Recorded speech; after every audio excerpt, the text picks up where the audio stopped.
Estamos de regreso en Fuera de Serie para hablar con Hugo Alconada Mon, que es abogado y periodista de investigación, es prosecretario de redacción del diario La Nación, tiene una maestría en Artes Liberales por la Universidad de Navarra, es profesor visitante de las universidades de Missouri y Columbia y becario de la Universidad de Stanford. Ayudó a fundar la red de reporteros de investigación latinoamericanos que expuso la corrupción detrás de la empresa Odebrecht gracias a las pruebas que consiguieron contra los altos funcionarios. Hoy queremos hablar con él sobre su quinto libro, La raíz de todos los males, cómo el poder montó un sistema para la corrupción y la impunidad en la Argentina. ¿Qué tal, Hugo? Agustina Henry te saluda. ¿Cómo estás? Sí, muy bien. Hugo, en tu último libro exponés que el sistema argentino de poder real está armado para fomentar la corrupción y garantizar la impunidad. Y entrecruzás todo eso con casos de distinto tipo, pero que tienen el factor común de los denominados sótanos de la Argentina. Nos interesaría un poco plantear estas cuestiones que tratás en La raíz y que yo veo que por ahí no se tratan tanto en los medios o no se habla mucho, por ejemplo, de los sótanos. ¿Podés contarnos brevemente cómo funciona esto en nuestro país? Esta es la diferencia, si querés, hasta cierto punto entre el periodismo diario, ¿sí? El de la cobertura periodística de cada mañana. Claro. Y eso en contraposición con el escribir un libro, que por momentos a mí me ha ofrecido la oportunidad de contar, si querés, la película en vez de la foto, ¿sí? Entonces, sí. ¿A qué voy? A menudo nosotros como periodistas, y yo me incluyo, en el día a día vamos avanzando y tratando de exponer algún dato nuevo, alguna revelación, algún hecho novedoso de la coyuntura, es decir, de lo que ha ocurrido entre ayer y hoy. Y mañana vamos a contar lo que ha ocurrido entre hoy y mañana. Los libros te permiten abordar algo más sistémico, algo más profundo, algo que viene desde hace décadas. Y el libro este en particular, que como bien decís, intento abordar el eje de los sótanos, lo que a mí me ha dado la sensación es que en definitiva, no importa quién esté en el gobierno, hay un sistema que está montado, desarrollado, perfeccionado, para por un lado alentar la corrupción y por otro lado garantizar la impunidad. Y ahora déjame darte un ejemplo. Sí. A menudo nosotros nos quedamos con que quién es el operador judicial de turno del gobierno de turno, ¿sí? Entonces decimos que si, por ejemplo, Aníbal Fernández operaba para el gobierno kirchnerista, que si el Tano Angelici se encarga ahora de presionar a los jueces y fiscales para el gobierno de Mauricio Macri. Ahora, hay otros operadores judiciales, entre muchos otros ejemplos que podemos dar, que están allí siempre. Entonces, ¿qué dirían los oyentes si supieran, por ejemplo, que el mismo operador judicial que se encargó de manejar los jueces de la servilleta, aquella infame servilleta de los jueces de Carlos Menem, es el mismo operador judicial que se encargó de agarrarlo del cogote al entonces juez federal Norberto Yarvide para cerrar la causa por enriquecimiento ilícito de los Kirchner, y es el mismo operador judicial que a su vez ahora se ha encargado de encapsular el escándalo del correo argentino para el gobierno y en particular el presidente Mauricio Macri. Con lo cual tenés un operador judicial, 3 gobiernos, 30 años. Ahí tenés un ejemplo de justamente esto, que por debajo de la superficie tenés jugadores, sistemas que pasan los años y continúan allí. Exceden a todos los gobiernos y a todo, claro, ese está enquistado, digamos, en el poder real, como vos decís. Es que en realidad hay jugadores que están allí de manera permanente, y esa es la diferencia hasta cierto punto entre lo que se denomina el poder transitorio y el poder permanente. Es decir, a menudo muchos funcionarios tienen mucho poder, en particular en las semanas posteriores a ganar la elección, pero con un muy corto plazo, porque a medida que se van acercando al final de su mandato, cada vez tienen menos poder, hasta que, de hecho, nosotros los denominamos, esto es algo que se lo denomina a nivel mundial, y los politólogos así lo mencionan, como los lame duck o los patos rengos, ¿sí? Es decir, personas que tienen poder, pero lo que le quedan es nada, los residuos del poder.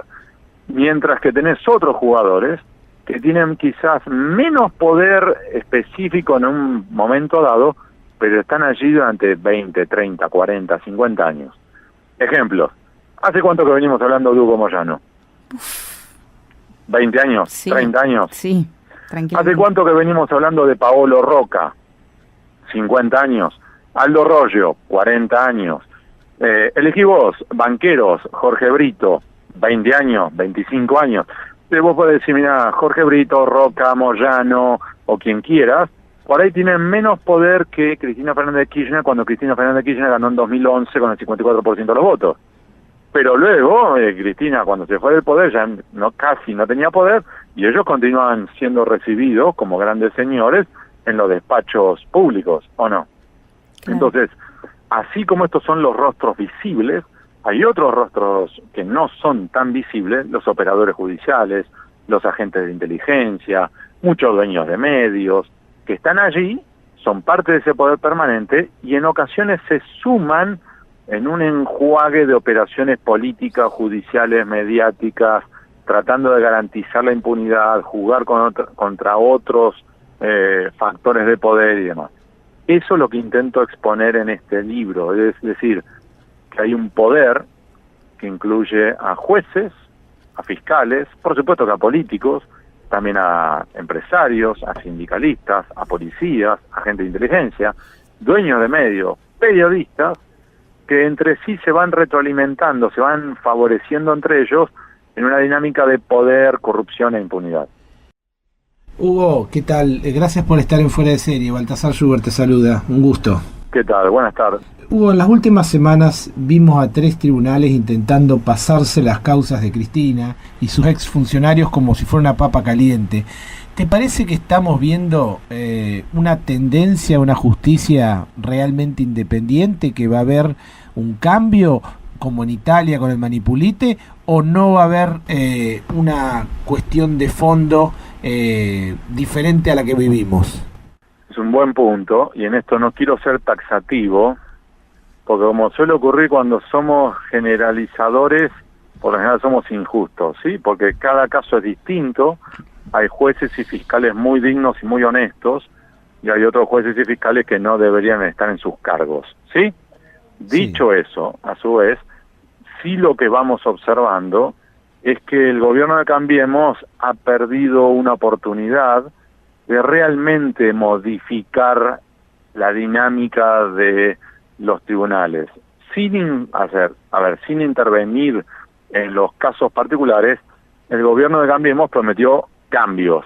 Esos cambios en el Poder Judicial no se plasmaron tanto como pudieron. Sí hubo algunos jueces que ya no están, hay algunos camaristas que también debieron presentar su renuncia, pero eso, si querés, es el primer paso para un cambio más profundo.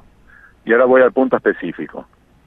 Lo que hemos observado, y esto surge también, hemos expuesto en el libro, y hablo en plural porque hay muchos que me han ayudado para desarrollar este libro, que es un proceso cíclico en el cual, cuando tenés poder, muchos jueces y fiscales se hincan de rodillas ante vos.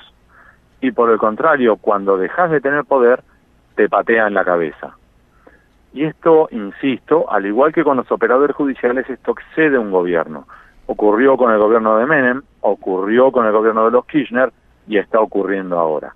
Déjame darte un ejemplo. Gobierno de Menem, para incluso sacarlo de la coyuntura otra vez, ¿sí? Vayamos a la película más que a la foto actual. Gobierno de Menem. ¿Te acordás que tenían infinidad de denuncias, pero realmente no avanzaban los jueces de la servilleta contra Menem? Sí. Cuando Menem abandona el poder, tiene que dejarlo, muchos de esos mismos jueces de la servilleta que lo protegieron fueron los que avanzaron contra él. Recordemos que a su vez terminó incluso detenido con arresto domiciliario, acusado de asociación ilícita y con pedido de captura luego, pedido de captura internacional en Chile, ¿recuerdan? Sí. Ahora bien, cuando él se candidatea otra vez y las encuestas mostraban que podían ganar en 2003, esos mismos jueces y fiscales pisaron las investigaciones, las cajonearon, empezaron a pedir peritajes integrales de todo el conglomerado económico de empresas que lo rodeaban y demás, y cuando finalmente gana la primera vuelta, se baja de la segunda vuelta, esos mismos jueces y fiscales otra vez, cuando vislumbraron que ya no tenía poder, empezaron otra vez a pedirle las indagatorias, empezaron a dictarles procesamientos y demás. Y te doy 2 ejemplos más para mostrar que esto es algo sistémico. En el caso de Cristina Fernández de Kirchner, la denuncia por sospechas de lavado de activos durante la recaudación de su campaña de 2007 fue precisamente en 2007, principio de 2008. Mientras que ella estuvo en el poder durante los siguientes 7 años, con esta investigación nada pasó. Ahora bien, en febrero de 2016, es decir, apenas 2 meses después de que se fueron del gobierno, la justicia determinó que hubo lavado de activos en esa recaudación de campaña de 2007. Una forma de verlo es, tardaste 8 años para poder reconstruir que hubo lavado de activos en la campaña kirchnerista de 2007, o por el contrario, en apenas 2 meses desde que abandonaron el poder pudiste determinar que hubo lavado. Y vamos al último ejemplo. En el caso de Mauricio Macri, procesado y con procesamiento confirmado por escuchas telefónicas ilegales, y cuando gana en octubre de 2015, asume en diciembre de 2015, el 28 de 2015, es decir, apenas 18 días después de que asume como presidente de la Argentina, lo desprocesaron a Mauricio Macri. Es decir, los mismos jueces y fiscales que habían concluido que sí, que había sospechas suficientes para considerar que Macri había ordenado escuchas telefónicas ilegales, esos mismos jueces y fiscales llegaron a la conclusión inversa. No, en realidad nos equivocamos. Él en realidad no ordenó escuchas telefónicas ilegales. Este proceso de, si tenés poder, te respetan. No tenés poder, te patean la cabeza. Bueno, ahora quizás la cuestión es qué va a pasar con Cristina, que está ganando un poco más de poder, está subiendo las encuestas, va como candidata a vicepresidenta y está en el medio de todos estos juicios. Por supuesto que hay matices, en algunos casos es correcto, o por lo menos es sustentable el planteo, pero esto que estamos observando como algunos tribunales se dicen, bueno, yo en realidad no soy competente para tomar este expediente, creo que esto lo deberías tener vos. No, mejor tenerlo vos. No, es que en realidad realmente deberías tenerlo vos. Es decir, la dinámica, mira, esto es una papa caliente, y en definitiva, desde la perspectiva del juez, de los miembros de los tribunales, yo estoy ahora eventualmente juzgando a una senadora nacional que es candidata y que si llegan a ganar, aunque sea vicepresidenta, en la práctica va a ser la persona más poderosa, al menos en el corto plazo, la persona más poderosa del país. Yo me voy a animar a juzgar y eventualmente condenar a esta persona.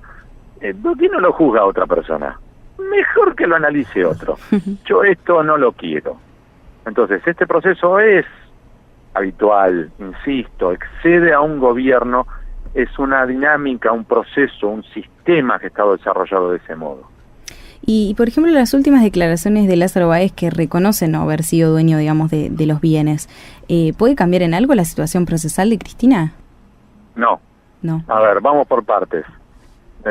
Primero, tenemos que todavía determinar si esa es la voz de Lázaro Báez, primero. Segundo, si esa es la voz de Lázaro Báez, si realmente él dijo lo que dijo o está tocada, editada esas declaraciones.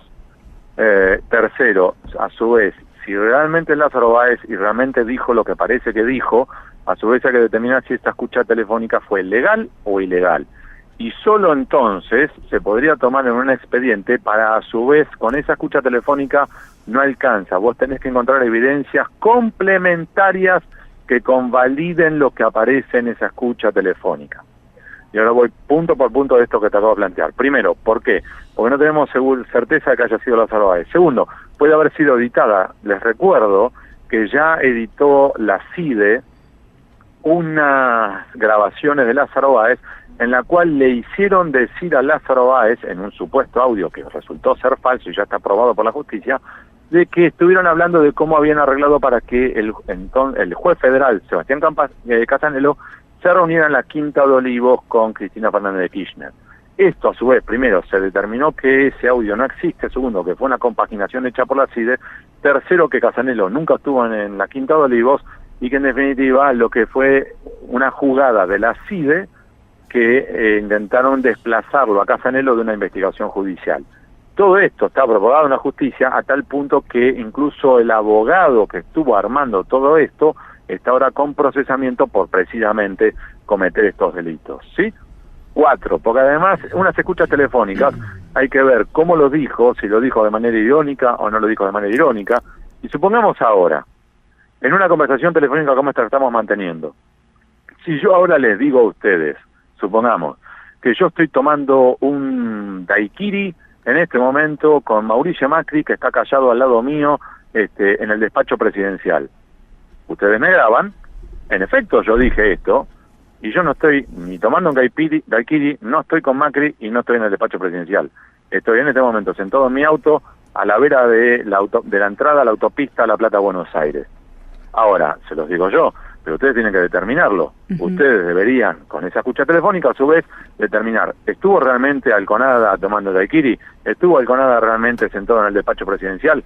Es ahí donde hay que pedir, por ejemplo, las antenas de telefonía celular que tomaron mi conversación telefónica con ustedes. Surgiría precisamente esto, que la antena de telefonía celular, la que me está tomando, es la de correspondiente a La Plata, no la correspondiente a la Casa Rosada. ¿Se entiende? Entonces, Sí, perfecto. esta declaración de Lázaro Báez, si es que fue Lázaro Báez y si es que no fue compaginada, es apenas el punto de inicio. Y aclaro para los oyentes, con esto no estoy defendiendo a Lázaro Báez. Lázaro Báez, todas las investigaciones que tiene en juicio oral están basadas en investigaciones mías. Así que yo sospecho, y mi hipótesis de trabajo, que Lázaro Báez es el testaferro de los Kirchner, pero no me corresponde a mí probarlo, pero lo que planteo es, una cosa es una cosa y otra cosa es otra cosa. Que yo considere y esté investigando a Lázaro Báez no me lleva rápidamente a conclusiones que podrían llegar a ser erróneas. Claro. Bien, Hugo, a tu criterio, ¿hay empresarios víctimas del sistema de corrupción o son siempre cómplices? No. Y otra vez, así como hablé antes de jueces y fiscales, que no podemos caer en generalizaciones porque seríamos muy injustos. Y ustedes y yo conocemos a jueces y fiscales que son francamente una vergüenza y otros jueces y fiscales que son verdaderamente un ejemplo, ¿o no? Sí, por supuesto, sí. Del mismo modo, nosotros conocemos a algunos empresarios que ni siquiera deberíamos llamarlos empresarios, sino que deberíamos llamarlos mercantilistas, prebendarios, y muchos otros nombres posibles, y hay otros que son de primera. Y de hecho aquí caer en una generalización de todos los empresarios son corruptos sería injusto, y creo que acá se van combinando factores. Voy otra vez con un ejemplo. Si hay un empresario que, por ejemplo, licitó, compitió, hizo una buena oferta, ganó la licitación porque su precio era el más competitivo, empieza a trabajar porque ganó el contrato, y luego, por el motivo que fuere, el funcionario le pisa los cheques y lo va apretando y llevándolo al ahogo financiero hasta que lo lleva al punto casi de la quiebra, y en ese momento el funcionario le dice, ¿vos querés cobrar los cheques por esta obra pública? Ok, me tenés que dejar el 10%. En ese caso, claramente el empresario es una víctima, y es víctima de lo que se llama en derecho coacción. Es decir, lo apretaron y lo llevaron a un punto de ahogo financiero que si no paga, en una extorsión, quiebra. Entonces, en ese caso sí es una víctima. Sí, dicho eso, no le hay queda muchos otra. otros empresarios que de víctimas no tuvieron nada. De hecho, hay un estudio, un análisis de la Oficina Anticorrupción que logró registrar que así como hay empresarios que ganaron apenas un contrato de obra pública durante el kirchnerismo, usted vos podría decir, mira, este señor lo apretaron, lo extorsionaron, pagó lo que tenía que pagar y dijo, yo nunca más hago un negocio con el Estado mientras que está el kirchnerismo. Fenómeno. Ahora, hay otros empresarios que ganaron 50 literal, 50 contratos de obra pública. ¿Qué significa? Que en 50 ocasiones distintas a esta persona lo apretaron para pagar coimas. Y en ese caso significa que te apretaron o que en realidad te gusta que te apreten, porque vos por ahí sos medio sádico o sos medio masoquista. Y que en realidad entonces por ahí no te apretaron tanto, o te gusta que te aprieten, o te hiciste millonario mientras que te apretaban, y porque te hiciste millonario te compensó la apretada y vos estuviste dispuesto a seguir ganando contratos y seguir teniendo apretadas y seguir pagando coimas. Entonces ese señor no es víctima. Por eso digo, no podemos caer en generalizaciones porque seríamos injustos. Hugo, los que habitamos el periodismo, tenemos por ahí una percepción bastante diferente de la realidad porque estamos todo el día metidos en esto y leyendo y todo el tiempo en el minuto a minuto. Pero esto por ahí para el argentino común, para el que tiene su rutina, hace su vida todos los días en el mismo lugar, no es tan así. ¿Te parece que para la sociedad en general la lucha contra la corrupción representa un valor que vamos a decir basta alguna vez como sociedad? Depende. Por lo que están mostrando ahora las encuestas, sí. La lucha contra la corrupción, el fortalecimiento de las instituciones, el empuje a favor de la transparencia no figura entre las 5 prioridades de los argentinos. Por supuesto, porque hay algunas que son más urgentes. El desempleo, la inflación, claro, la situación económica en general. Pero hoy al menos no es uno de los factores preponderantes a la hora de votar, según muestran las encuestas de los argentinos. Dicho eso, esto es un proceso con avances y retrocesos, momentos en los cuales los argentinos muestran más interés, momentos en los que menos, y esto es algo normal, y en parte también es la responsabilidad, por un lado, de los líderes de opinión, líderes políticos, que tienen que mostrar un camino, es decir, este es el camino, no tropecemos otra vez con las mismas piedras, porque si no, ¿qué pretendemos? Otra vez vamos a estar con esta dinámica en la cual hay que pagar lo que sea, hasta incluso para poder evitar una multa de tránsito. Entonces, esto es un factor, es decir, por un lado, el liderazgo que te tiene que mostrar un camino, y por otro lado también el de la sociedad, que tiene que decir en algún momento, basta. O sea, todos cuando viajamos a Europa o viajamos a Estados Unidos, o al menos cruzamos a Chile, nos fascinamos con que por lo menos es un sistema que es más vivible. Está bien, pero nos gusta cuando cruzamos la frontera, pero no tanto en la Argentina. Bueno, entonces no te quejes. Ahora, si te vas a comparar con Chile, con Estados Unidos, con España, con quien sea, bueno, tomá las pautas que ellos utilizan. Vos metiste los dedos en el enchufe y te da una patada. Vos acá en Argentina, vos pretendés meter los dedos en el enchufe y que todo salga bien. Bueno, bien. Hugo, estamos en pleno año electoral y el gobierno no logró la buscada reforma política que pretendía, entre otras cosas, una modernización del proceso electoral. ¿Cuál es tu opinión y análisis respecto del control sobre el financiamiento de las campañas electorales? ¿Y qué te parece que debiera contemplar esa nueva ley para que no se tiña de corrupción? En cuanto a esto, no es una cuestión de lo que yo opine. Hay básicamente, para que los oyentes vislumbren, hay como si fuera un recetario, ¿sí? Hay más o menos algo que ya a nivel internacional ya más o menos se presupone que son las herramientas válidas. Es decir, así como existe una receta para preparar las milanesas y milanesa con papa frita, debo saber que necesitas determinados ingredientes y no usar otro, puedes agregarle algunos toques específicos que lo hacen que sean la milanesa de la abuela, ¿sí? Pero básicamente vos sabés que, por ejemplo, para la milanesa vos necesitas huevos, punto, ¿sí? Sí. Ahora bien, en este punto, para, por ejemplo, campañas electorales, financiamiento electoral, ocurre algo similar.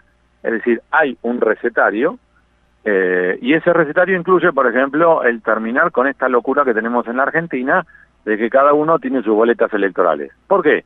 Porque, entre otras cosas, termina generando esta historia de que te roban la boleta todos los ciclos electorales.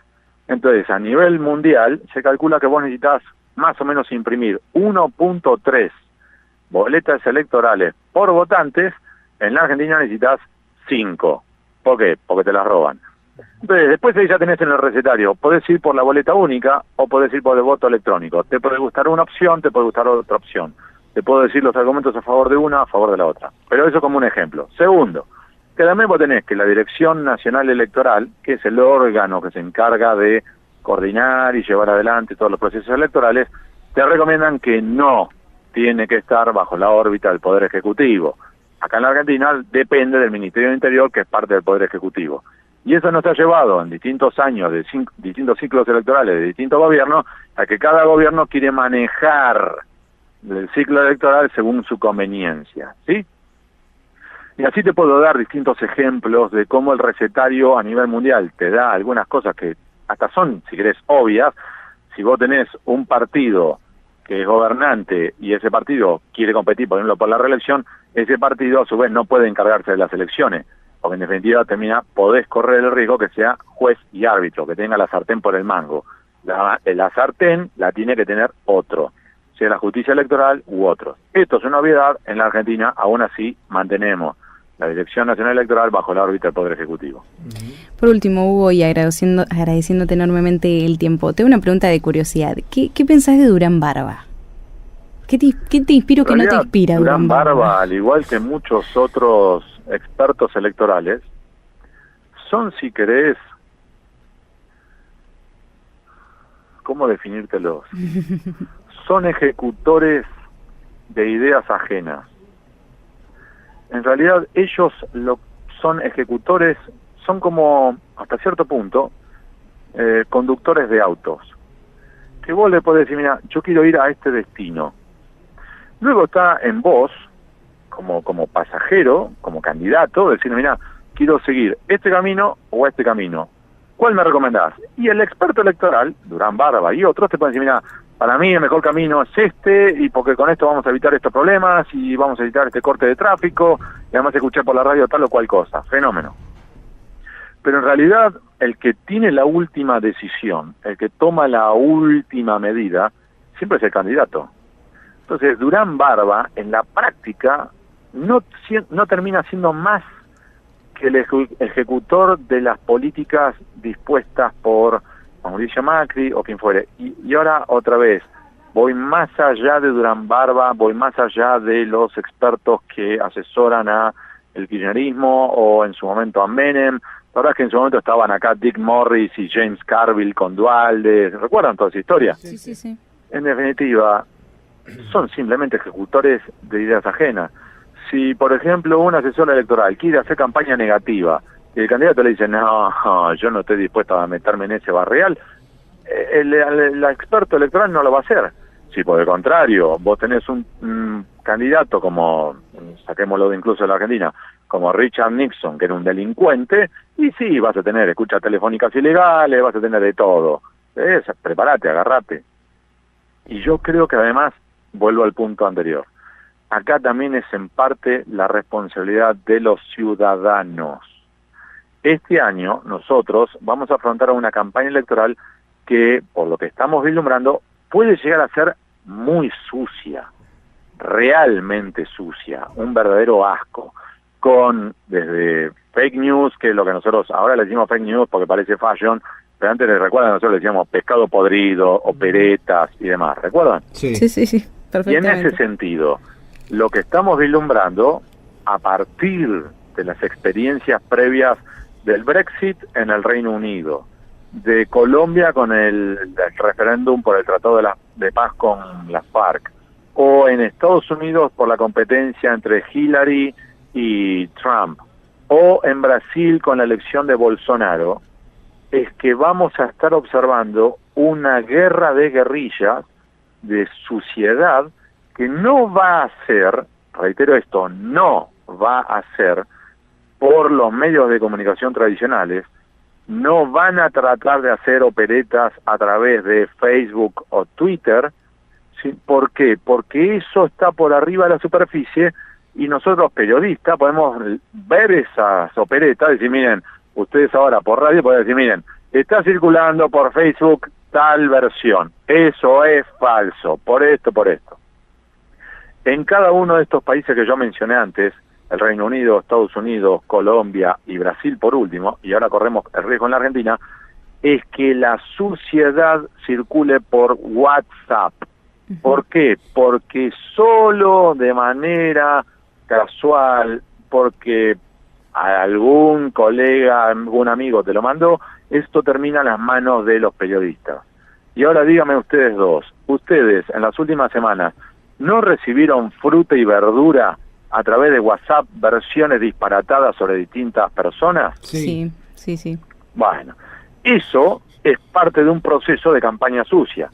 Y déjenme darles otro ejemplo. Y aclaro algo, 3 de los 5 juicios orales que afronta Cristina Fernández de Kirchner están basadas en mis investigaciones. Con lo cual, si quieren, mi abordaje frente al kirchnerismo, si se quiere, es hasta cierto punto crítico, ¿sí? Sí. Dicho eso, está circulando, por ejemplo, por WhatsApp, un audio en el cual se afirma que Florencia Kirchner está en Fisher Island, Estados Unidos. Es decir, que no es que está en Cuba en tratamiento médico, sino que está tomando sol y tomando caipirinha en una localidad cercana a Miami. ¿Sí? Sí. Eso está basado a su vez en un audio de una mujer que no se identifica, que en teoría le está hablando a otra mujer que tampoco identifica, en la cual dice que una mujer que tampoco identifica se tomó un Uber manejado por un cubano que tampoco identifica, que a su vez antes había llevado a una señora que limpia casas que tampoco identifica, diciendo que esa señora a su vez le había limpiado la casa y le había reconocido el rostro a Florencia Kirchner sin que hubiera tampoco una foto. Con lo cual tenemos una mujer anónima que habla a otra mujer anónima, que habla de otra mujer anónima, que habla de un conductor cubano que no identifica, que habla de otra mujer que no identifica, que alude a Florencia Kirchner sin una foto. Eso está circulando ahora por WhatsApp.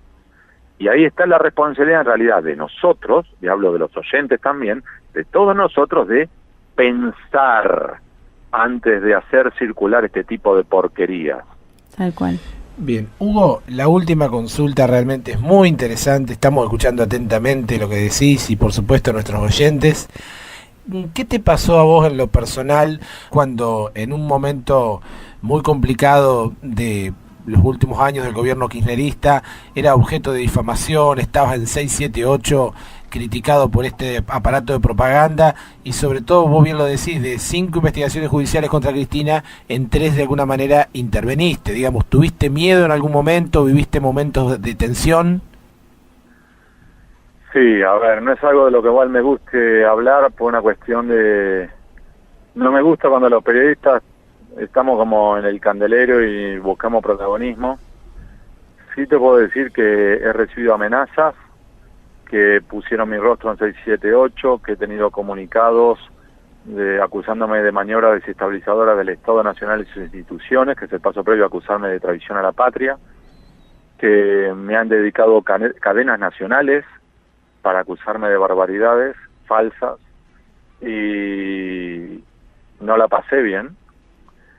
Y dicho eso, también me frustra porque cuando había que bailar fuimos pocos los que estábamos arriba del ring, y cuando terminó el gobierno vi a muchos colegas periodistas que habían estado escondidos durante el kirchnerismo tratándose de colgarse medallas inmerecidas, y por el contrario también como exagerando las presiones y demás.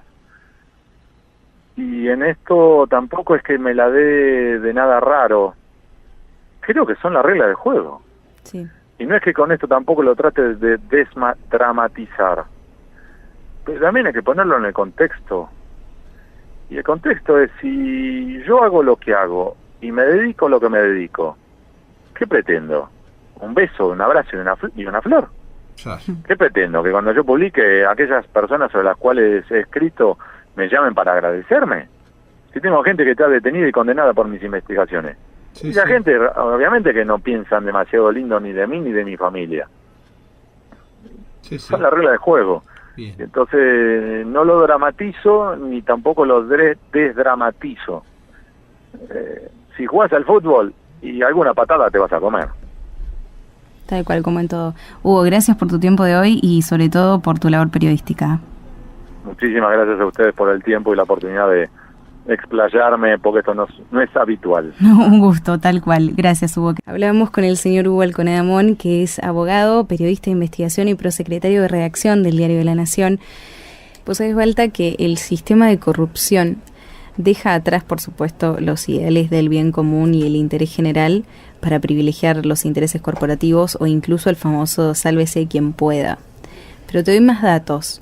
Según el último informe anual de la Asociación de Examinadores de Fraude, a nivel empresario, tanto en América Latina como en el Caribe, el 51% de los delitos de guante blanco, es decir, esos crímenes no violentos, pero cometidos por profesionales de negocios y gobierno con motivos financieros, son de corrupción. El 51% de los delitos de guante blanco son por corrupción.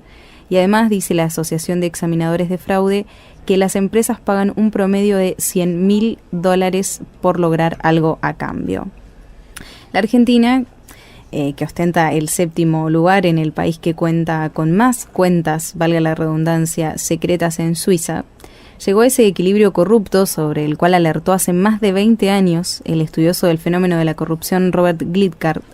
Un equilibrio que como resultado genera que altos funcionarios y algunas empresas ganen, mientras por supuesto la sociedad pierde. El sistema de los sótanos o cuevas, a los que se refiere Alconada en su libro La Raíz, es una estructura de poder y negocios que impera en Argentina desde hace décadas. Un entramado que olvidó que con sus actos atenta contra la tan amada democracia y funciona como un circuito cerrado que permite acumular poder, enriquecerse, ascender de clase social y, por supuesto, perdurar impune. Nuestro país afronta hoy, como bien decíamos, una oportunidad histórica para terminar con este sistema de corrupción y de impunidad. La clave está en la presión social. Solo así mejorará la Argentina, un país con pobreza estructural, donde 6 de cada 10 niños son pobres.